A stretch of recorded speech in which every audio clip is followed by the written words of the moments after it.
Other languages کے حوالے سے کہ نیشنل عوامی پارٹی نے اس 1 یونٹ کے خاتمے کے بعد جب انہوں نے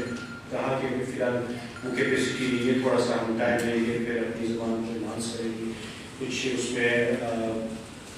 ٹرمینالوجیز پہ سائنٹیفک اور لٹریری چیزوں کو کمپائل کر کے کوئی آگے چیزیں کو پڑھائیں گے، پھر جا کر ہم امپلیمنٹ کریں گے. اور ہم نے یہ دیکھا کہ ہماری یہاں کی جتنی بھی قوم پرست پارٹیاں نہیں اور بلوچستان کی اسپیشلی بلکہ قوم پرستی کی جو سرخیل پارٹیاں پاکستان میں ہے وہ ہندوستان کی ہے، لیکن ہم نے دیکھا کہ یہ چیزیں ہوئی 18ویں ترمیم کے بعد، اس طرح سے ایک بنیاد پڑی تعلیم میں مادری زبان کے حوالے سے، لیکن وہ نہ چل سکی اور اس کی امپلیمنٹیشن نہیں ہوئی. لیکن حیرت یہ ہوتی ہے کہ کہیں بھی کوئی بھی شور نہیں ہوا، کوئی بلکہ وہ کہتے ہیں کہ آڈٹ نہیں ہوا کہ بھائی کروڑوں روپے